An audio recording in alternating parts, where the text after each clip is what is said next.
और मुजफ्फरपुर के बाद जब मेरी खबर मिली है कारवा की जनाब इंजीनियर आफ्ताब अहमद साहब की अंधेरी आ रही परमाणु की पूरी जमात ने हर जगह जिस तरह से इस्तकबाल किया है, लगता है कि इस वक्त मिथिलांचल में पार्टी अपने शबाब पर और काफ़ी इम्कान हैं यहाँ।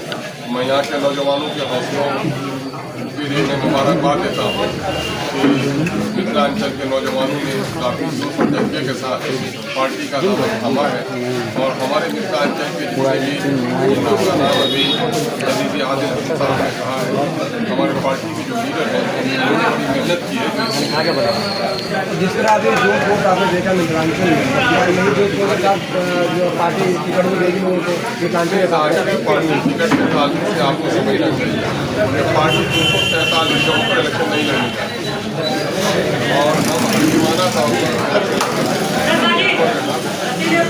बदलना मेरा काम है। अभी तो हम लोगों ने गठबंधन की रखा किया था, उससे आपको वाकिफ हूँ। गठबंधन के लोगों का जो जवाब से भी आप वाकिफ हैं। अब हमारे लिए दूसरा रास्ता बचा है, या तो कन्हा इलेक्शन लड़ें या फिर गठबंधन करें। तो अभी हमारे कई ऐसी पार्टियां हैं जिनकी तरफ से काफ़ी दबाव है कि हम गठबंधन करें। हम आंतरिक इस पर फैसला लेंगे कि फंड बढ़ाकर पिछले दिनों में भी 2020 के इलेक्शन में भी हम लोगों ने ग्रांड डेमोक्रेटिक सेक्युलर अलायंस बनाया था और उसी के शायद इलेक्शन था। मुमकिन है कि हम करीब आप लोगों को इसकी खबर दे सकें। एक सवाल है कि जो आप जनसलाब देख रहे हैं, अपने लिए मोहब्बत देख रहे हैं दरभंगा के लोगों, दरभंगा के लोगों को आप क्या कहेंगे कि चुनाव नज़दीक है, खासकर लोग अपने उम्मीदवार की तरफ देख रहे हैं, तो आपकी तरफ से कुछ आश्वासन मिले, उम्मीद मिले कि नहीं तैयारी कीजिए? MIM के जो नौजवान हैं, जो वर्कर्स हैं, जो सपोर्टर्स हैं, लीडर हैं, अब तूफान से आमद से पहले लोगों को खबर नहीं दी जाती है कि तूफान आ रहा है और तैयारी करो।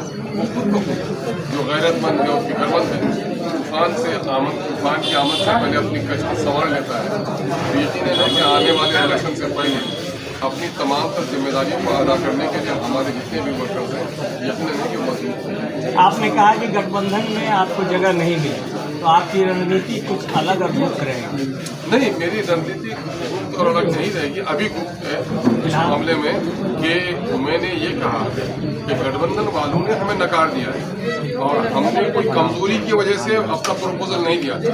हर जन के उन्होंने 4 लोगों को छीना है हमसे, मेरे सीने पे खंजर घोंपा है, उसके बावजूद भी दिल पे पत्थर रखकर हमने प्रपोजल दिया। हमने प्रपोजल इसलिए दिया कि बिहार में सेकुलर का बिखराव न हो और सांप्रदायिक शक्तियों को फिर से कदम जमाने का मौका नहीं मिले। इस मेरे उदारता को गठबंधन के लोगों ने शायद इस अंदाज से लिया होगा कि हमारे लिए कुछ खतरा है। हम ऐसा नहीं, हमने अपनी जिम्मेदारी अदा कर दी। सबसे बड़ी अदालत आवाम की अदालत है, हमने आवाम की अदालत में अपना मुकदमा पेश कर दिया कि मुफाहमत करने के लिए हम तैयार हैं। सीटों के बारे में भी मेरी कोई जिद नहीं थी और उसके बावजूद भी ये हमें शामिल करने के लिए तैयार नहीं है। और मेरे ऊपर ये बता दें कि हमारा कोई कॉमन एजेंडा कभी रहा है, मेरे लीडर का रहा है। 10 सालों से पार्टी काम कर रही है बिहार में, 5 सालों से बहुत ही एक्टिव रोल अदा कर रहे हैं हम लोग असेंबली में। असेंबली और असेंबली से बाहर दलितों के, पसमानदों के, महरूमों के, मजलूमों की आवाज़ उठाने में जो हम लोगों ने रोल अदा किया है, उससे पार्टी की जो छवि है वो आपके सामने है। लेकिन मसला ये है कि कुछ लोग मुसलमानों के वोट को तो लेना चाहते हैं, लेकिन मुसलमानों के दरमियान में लीडरशिप को उभरने नहीं देना चाहते हैं। शायद अब लोगों को ये भी तय करने का वक्त आया है कि माई समीकरण जो है इसका मानी क्या है ना। कुछ लोग कहते हैं कि माई समीकरण का मतलब अलग अलग निकालते हैं।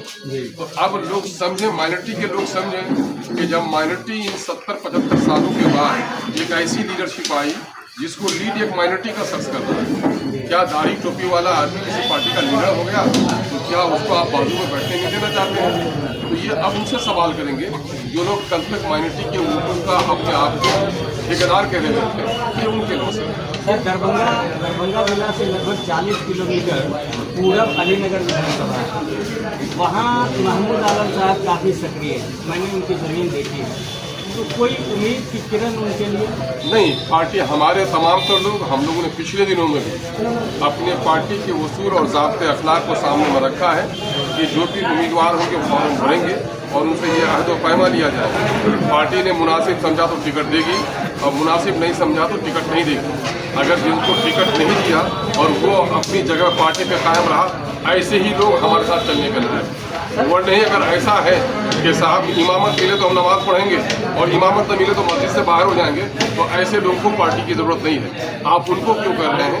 पिछले दिनों से हमारे कई लोग तैयारी कर रहे हैं। फैसल आमिर तैयारी कर रहे हैं, खुशबू तैयारी कर रहे हैं, शकील तैयारी कर रहे हैं, यहाँ वकार तैयारी कर रहे हैं, राशिद खलील तैयारी कर रहे हैं। इस तरह की एक लंबी जमात है हमारे दरमियान में जो अपने ये काम कर रहे हैं। लेकिन पार्टी अगर गठबंधन करती है तो गठबंधन में हमारे सीटों का शेयर क्या होगा, ये हमें देखना पड़ेगा। हालात कैसे रहते हैं उसको सामने में रखकर काम करेंगे तो पार्टी वही पार्टी आगे सर्वाइव कर सकती है जो पार्टी अपने लीडर के फैसले को तस्लीम करे। और हम समझते हैं कि मई का सच्चा सिपाही वही होगा जो अपने लीडर के फैसले को तस्लीम करे।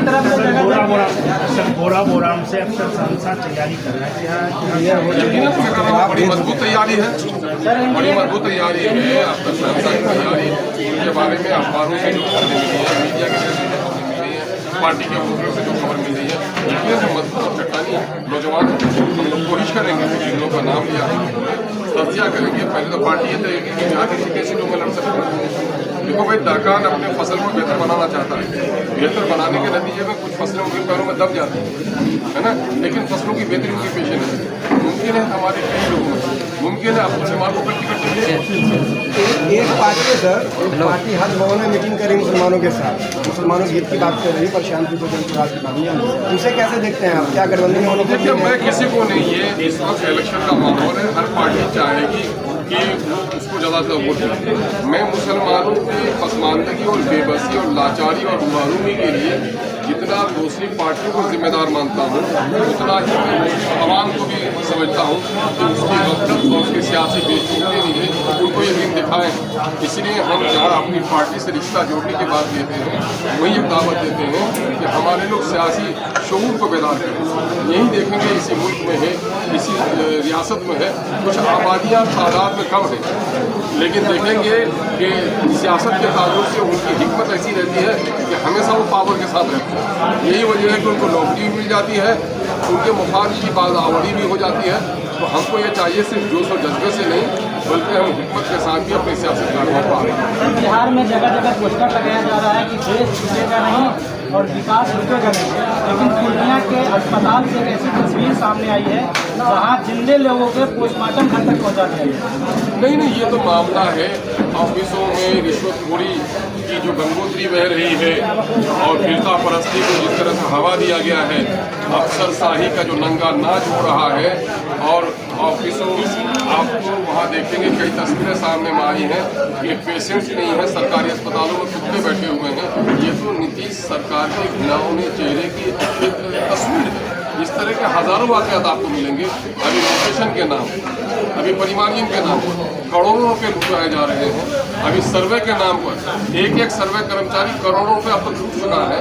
तो ये पिछले दिनों में टैक्सेस में जो इजाफा हुआ है, हमारे नौजवानों ने जो बाहर में जाकर कमाई है, उसका जो रिमिटेंस मिल रहा है, उससे बिहार की छवि बनाने की कोशिश कर रहे हैं। लेकिन आप देखेंगे कि इन 20-25 सालों में टैक्स में बेनता इजाफा हुआ है। एक कट्ठा जमीन कोई गरीब बोदोबास के लिए खरीदता था 2005 में, उसकी रजिस्ट्री 1000 से 1500 रुपये होती थी और आज वो 15,000 हो गई। तो टैक्स तो 100 गुना बढ़ गया है। उस एतबार से ये हुकूमत कहीं से भी आवाम के मुफाद में उनकी उम्मीदों को पूरा नहीं कर पा रही है। एजुकेशन सिस्टम पलट कर दिया है। अच्छी तालीम के लिए बाहर जाना है, आप बीमार हैं तो इलाज के लिए बाहर जाना है, गरीबों को रोजगार के लिए बाहर जाना है। इन 20-25 सालों में तो ये पलायन को भी नहीं रोक सके। तो सरकार हर महाज पे नाकाम है। लेकिन अगर आवाम की जिम्मेदारी है कि वो इस एतबार से सोचे कि उनको किनको ना करें, हमको इक़्तिदार से नाइंसाफ दिलाएगा। SIR पे अभी जो वोटरों का अधिकार